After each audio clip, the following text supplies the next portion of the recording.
سورہ جاسیہ آیت نمبر 12۔ اعوذ باللہ من الشیطان الرجیم، بسم اللہ الرحمن الرحیم۔ آج کی بھی آیتوں میں آپ دیکھیں گے کہ اللہ تعالیٰ انسان کو کس طرح نعمتوں سے نوازتے ہیں دنیا میں بھی، اور صرف اللہ کا ایک ہی مطالبہ ہے کہ تم بامقصد زندگی گزارنا، جو کہ پچھلا بھی آپ کو بتایا گیا کہ آسمان زمین میں کتنی نشانیاں ہیں کہ تم اللہ کو پہچانو، اور پھر اللہ نے اپنی پہچان کتاب کے ذریعے سے تمہیں کتنی دی، جو آپ نے پچھلی آیتوں میں دیکھا کہ کس طرح سے آیتوں کے بارے میں اس کی امپورٹنس بتائی گئی کہ جو اللہ کی آیتوں کے معاملے میں تکبر کرتا ہے، اور خاص بات بتائی گئی کہ روایتیں یا جھوٹی حدیثیں اس کے مقابلے میں آیتوں سے تکبر برتتا ہے۔ علم بھی دے دیا جائے اسے آیتوں کے ساتھ جو کہ اوتھینٹک ہو، اس کے باوجود بھی اس کو وہ فار گرانٹیڈ لیتا رہے تو عذاب علیم، عذاب مہین، اور اس کی نیکیاں تک برباد ہو جائیں گی۔ کوئی اولیاء ایسے نہیں ہیں جو اس کے کام آئیں گے، اور اسے عذاب عظیم بھی ملے گا۔ اور پھر باقاعدہ اشارہ کیا گیا کہ ھذا ھدی، یہ ہے ہدایت کی کتاب، تو جو اس کی آیتوں کا کفر کرے گا کسی بھی بات کو سامنے رکھتے ہوئے، تو اللہ اسے آخر میں کہہ رہے ہیں کہ عذاب من رجز علیم، پلیت عذاب، درد دینے والا عذاب ہوگا۔ یہ تھی 11 آیتیں، اور 12ویں آیت میں پھر پروردگار آپ کو کہتے ہیں کہ اے لوگوں، سوچو تو صحیح کہ میں نے تمہیں پیدا کیا، کتاب دی، لیکن کیا کچھ چیز کی میں نے تم پر کمی رکھی نعمتوں میں بھی، جس کا ابھی آگے ذکر آئے گا کہ اللہ الذی، اللہ تعالیٰ وہ ذات پاک ہیں، سخر لکم البحر، اللہ تعالیٰ نے تمہارے لیے مسخر کر دیا دریا کو، لتجری الفلک، تاکہ وہ چلیں کشتیاں، فیہ، اس دریا میں، بِأَمْرِهِ، اس اللہ کے حکم سے۔ لیکن یہ دریا، یہ کشتی، یہ پانی، اس کا چلنا سب تمہارے فائدے کے لیے ہے۔ اے لوگوں، سب تمہارے لیے بنا ہے، تم صرف اللہ کے بن جاؤ، اللہ کی کتاب کو مضبوطی سے تھام لو، اور جھوٹی باتیں اللہ پر اور اس کے رسولوں پر نہ کرو۔ آگے اللہ فرماتے ہیں کہ دریا کا اور مقصد بتایا جا رہا ہے، وَلِتَبْتَغُوا مِن فَضْلِهِ، تاکہ تم تلاش کرو اس اللہ کا فضل، یعنی مچھلیاں،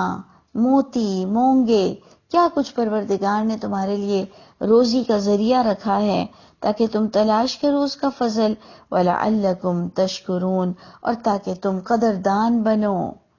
کہ اللہ نے تمہیں نعمتوں کے ساتھ کتاب کی بھی نعمت سے نوازا۔ وَسَخَّرَ لَكُمْ مَا فِي السَّمَاوَاتِ وَمَا فِي الْأَرْضِ جَمِيعًا مِّنْهُ، دوبارہ اللہ تعالیٰ بار بار کہہ رہے ہیں مسخر کیا تمہارے لیے جو کچھ آسمانوں میں ہے، جو کچھ زمین میں ہے، جمیعا من، تمام کے تمام تمہارے کنٹرول میں دے دیا۔ یعنی ایک تو ہم دیکھتے ہیں کہ جنت میں ہر وہ چیز جو تم طلب کرو گے تمہیں میسر ہوگی، لیکن ایک طرف ہمیں یہ دنیا بھی ایک ٹریلر دیا گیا جنت کا، لیکن صرف ہمیں ریسٹرکٹ کیا گیا کہ دیکھو اللہ پر بڑھ کر غلط بات مت کہنا، اللہ کی کتاب کے علاوہ اللہ کی پہچان تم کسی صورت نہیں کر سکتے۔ اسی لیے سورہ قدر میں کہا گیا کہ جسے تم 1000 سالوں میں ڈھونڈو، پروردگار نے 1000 سال کی عبادت سے بہترین چیز تمہیں کتاب کی شکل میں دے دی کہ تم اس سے اپنے رب کو پہچان لینا، اور اللہ پر جھوٹی حدیثیں، جھوٹی باتیں بیان نہ کرنا۔ ہم نے نبیوں پر تو جھوٹی حدیثیں بیان کی، ہم پیچھے نہیں رہے کہ ہم نے حدیثیں قدسی تک ایجاد کر دی۔ سوچئے کہ کیا ہوگا پھر ہم مسلمانوں کے ساتھ، کس طرح ہم اللہ کی لعنت کی زد میں رہیں گے۔ اللہ تعالی ہم سب پر رحم فرما دے۔ اللہ فرماتے ہیں ان فی ذالک لآیات، بے شک ان تمام باتوں میں بھی البتہ نشانیاں ہیں، لقوم یتفکرون، غور و فکر کرنے والوں کے لیے کہ پروردگار نے تم پر کس چیز کی کمی چھوڑی، نعمتوں میں اور علم میں. یعنی آپ دیکھیں گے دو طرح سے پیرالل یہ آیتیں چل رہی ہیں کہ ایک طرف اللہ آپ کو کہتے ہیں نعمتوں میں کون سی کمی رکھی، پروویژنز، اور ایک طرف اللہ فرماتے ہیں علم میں کون سی کمی رکھی کہ تمہیں جھوٹی باتیں بنانی پڑ گئیں اور تمہیں لکھنی پڑ گئیں کتابیں اور اس کو صحیح کے درجے تم دے کر بیٹھ گئے اور تم نے لوگوں کو کنفیوز کر دیا. کس چیز کی اللہ نے کمی تمہارے لیے چھوڑی تھی؟ اور اس کے ساتھ اللہ فرماتے ہیں قل، اے نبی آپ علل اعلان لوگوں کو کہہ دیجئے، للذین آمنوا، ان لوگوں کو آپ سمجھائیے جو ایمان لے آئے ہیں اللہ کی کتاب کے ساتھ، اور اللہ کی نشانیاں انہیں اسپیس میں، آسمان اور زمین میں نظر آتی ہیں. ان کو آپ سمجھا کر کہہ دیجئے ایمان والوں کو کہ یغفروا، درگزر کا جذبہ رکھیں. کن کے لیے؟ للذین لا یرجون ایام اللہ، جن کو ان تمام چیزوں میں اللہ کی وحدانیت نظر نہیں آتی، جو ایام اللہ کی امید نہیں رکھتے ہیں، ان سے درگزر کا معاملہ کیجئے. للذین لا یرجون، یہ وہ لوگ جن کو امید نہیں ہے، جو امید نہیں رکھتے ہیں ایام اللہ سے، کہ اللہ کیسا ایک بڑا دن لانے والا ہے جس میں اللہ تعالیٰ نعمتوں کا بھی حساب لیں گے، اور اللہ تعالیٰ علم کے معاملے میں بھی جنہوں نے آیتوں کا حق مارا ان کا حساب ہو جائے گا، اور کسی کتاب کے بارے میں آپ سے سوال نہیں ہوگا. یہ میں اپنی ذمہ داری سے قسم کھا کر کہہ سکتی ہوں. آگے آپ لوگوں نے بھی اپنی زندگی میں خود سرچ کرنا ہے. ہر ایک کو اللہ تعالیٰ نے خود کا اپنا ذمہ دار بنایا اور ہم سب پر ذمہ داری دی کہ ہم لوگوں تک حق بات کو پہنچائیں، لیکن ذمہ داری صرف ہماری اپنی اپنے آپ پر ہے. ہمیں کسی اور کو ہم ہدایت یا دل میں بات یا برین واش ہم کر ہی نہیں سکتے ہیں. تو اللہ تعالیٰ بھی اپنے نبی سے کہتے ہیں کہ آپ ایمان والوں کو کہہ دیجئے کہ اگر انہوں نے اللہ کی کتاب سے اللہ کو پہچان لیا ہے تو ٹھیک ہے، ان لوگوں سے درگزر کا معاملہ رکھیں، یعنی اگنور کریں، اللہ کی کتاب کو مضبوطی سے پکڑیں، چاہے اجماع اور تواتر سے کتنی غلط روایتیں آ رہی ہوں، لیکن اگر وہ قرآن سے ٹکراتی ہوئی ہوں گی تو ڈرو اللہ کے اس دن سے جنہیں لا یرجون ایام اللہ، جنہیں کوئی فکر نہیں، کوئی امید نہیں کہ وہ کیسا بڑا دن آنے والا ہے. لیجزی قوما، یہ وہ دن ہے کہ تاکہ اللہ تعالیٰ بدلہ دیں گے لوگوں کو بیما کانوا یکسبون، بسبب جو انہوں نے کمایا ہوگا ان کو سب کو بدلہ دیا جائے گا. تو جن لوگوں کو اس بڑے دن کی فکر نہیں، جو اللہ رسول پر جھوٹ بولتے ہیں، ممبر پر بیٹھ کر جھوٹ بولتے ہیں، سارا قصور یہودی، عیسائی اور مشرکوں پہ ڈالتے ہیں، خود نہیں دیکھتے کہ انہوں نے کیسی اللہ کے نبی پر جھوٹی باتیں کہی ہیں، کیسی ہاتھوں سے لکھی ہوئی کتابوں کو قرآن کے برابری کا درجہ دے دیا ہے. تو ٹھیک ہے، ایسے لوگوں سے اگنور کرو، اپنے کام پر لگے رہو، سب کو بدلہ ملے گا قیامت کے دن جو انہوں نے کمایا ہوگا. من عمل صالحا، یہ آیت ہم نے پہلے بھی آپ کو سنائی تھی کہ جس نے اچھے عمل کیا ہوگا فلی نفسی ہی، بس وہ اس کے نفس کو فائدہ دے گا. ومن اساء، اور جس نے برائیاں کمائی ہوں گی. اور اگر کانٹیکسٹ سے آپ دیکھیں تو برائیاں کیا ہیں کہ اللہ پر جھوٹی باتیں کرنا اور اسے دین کے طور پر پیش کرنا،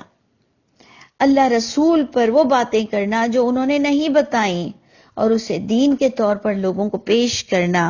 ٹھیک ہے، جس نے اچھے عمل کیا ہوگا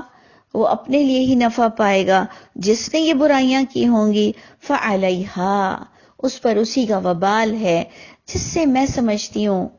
کہ اگر ہم اکیلے بھی ہو جائیں، ہمیں کوئی ساتھی بھی نہ ملے، تب بھی ہمیں اکیلا ہی چلنا پڑے گا، کیونکہ قیامت کے دن ایٹ لاسٹ ہمیں اللہ سے ملاقات کرنی ہے. اور ویسے بھی ہم نے دیکھ لیا کہ ماں جیسی معتبر شخصیت کو بھی ہم دفن کر کر آ جاتے ہیں اکیلا. بڑے بڑے رشتے ناتوں میں ہم نے دیکھا سب سے بڑھ کر ہم نے دیکھا کہ نبی کریم صلی اللہ علیہ وسلم جو کہ ہمارے دلوں سے اتنے قریب ہیں، وہ بھی اپنا وقت مقرر پورا کر کر جا چکے ہیں۔ سوچئے، ہم سب کو اکیلا اکیلا جانا ہے، ٹھیک ہے، ہم سب کو تبلیغ کا کام کرنا ہے، اپنے لحاظ سے جو ہم نے صحیح سمجھا ہم اسے لوگوں تک پہنچائیں گے، لوگوں کو دعوت دیں گے۔ اپنے طور پر اپنے وقت میں کس طرح سے ہمیں انبیاء کرام کی باتوں کی حفاظت کرنی ہے جو کہ وحی کی شکل میں ہے، ہم سب نے اپنا اپنا کردار ادا کرنا ہے۔ پھر دیکھیے آپ، کلیئر آ رہا ہے، ثم الی ربکم ترجعون، پھر طرف تمہارے رب کے تم کو لوٹنا ہے۔ خود ہی غور کر لو، اچھائی کرو گے اپنے لیے، برائی کرو گے اپنے لیے۔ اور کانٹیکٹ سے بات جا رہی ہے کہ جھوٹی حدیثیں مت کھڑو۔ اور پھر آگے آتا ہے وَلَقَدْ آتَيْنَا بنی اسرائیل الکتاب، یقیناً ہم نے بنی اسرائیل کو بھی کتاب جیسی نعمت سے نوازا تھا۔ بہت ایمانداری سے آپ یہ آیتیں پڑھیں، اللہ کو آپ کو گواہی دینی ہے کہ سورہ جاسیہ میں آپ کو کس طرح سے بار بار بتایا جا رہا ہے کہ اللہ نے تمہیں بھی کتاب دی، بنی اسرائیل کو بھی کتاب دی۔ ساری کتابوں کے فارمیٹ تقریباً ایک ہی ہے، شریعت ایک ہی ہے، لیکن ناقدروں نے اس کی قدر نہیں جانی، اور ہمیشہ سے اللہ کی یہ سنت چلی آ رہی ہے کہ پھر ان کا انجام دنیا میں بھی کیا ہوگا اور آخرت میں بھی کیا ہوگا۔ اس لیے اپنی بدبختی کا رونا مت رویا کرو، ہمیں اپنے آپ کو چیک کرنا ہے، اپنا سیلف اسیسمنٹ کہ کتنا ہم اللہ رسول کے قانون کے خلاف چل رہے ہیں۔ اور اطیع اللہ و اطیع الرسول فقط اللہ کی کتاب کو کہتے ہیں۔ تو جناب ادھر آ رہا ہے کہ ہم نے موسیٰ علیہ السلام کو بھی، بنی اسرائیل کو بھی کتاب سے نوازا ہوا تھا، والحکمہ، ہم نے ان کو بھی حکمت بھی دی تھی، حکومت بھی دی تھی، بنی اسرائیل جو کہ دونوں جماعتوں کو کہتے ہیں اہل کتاب کی، نبوت سے بھی انہیں نوازا ہوا تھا، ورزقناہم من الطیبات، اور جیسے پچھلی آیتوں میں ہمیں بتایا جا رہا ہے کہ تمہیں بھی پورا کنٹرول دیا، زمین و آسمان تمہارے ہاتھوں میں، کہ کس طرح سے تم ان سے فائدہ اٹھاتے ہو۔ اور آج تو سائنس اتنا ترقی کر گیا، ہم نے کس طرح سے فائدے اٹھائے ہیں اور اٹھائے جا رہے ہیں۔ ہم نے بنی اسرائیل کو بھی حکمت، نبوت، اور ہم نے انہیں بھی پاکیزہ رزق دیا، اور انہیں بھی ان کے زمانے میں تمام جہان پر فضیلت سے نوازا۔ ان کے زمانے میں، یعنی اس زمانے میں بنی اسرائیل بھی اپنے دور کی ایک ایڈوانس قوم تھی، یعنی اللہ نے کسی کو کوئی کمی نہیں دی۔ وَآتَيْنَاهُمْ بَيِّنَاتٍ مِّنَ الْأَمْرِ، ہم نے انہیں بھی دیا تھا واضح بینات، واضح احکامات جو ہر ایک کو سمجھ آ جائیں، لیکن وہ ہمارے حکموں میں سے تھا۔ فَمَخْتَلَفُوا، پس نہیں لوگوں نے، بنی اسرائیل کے بھی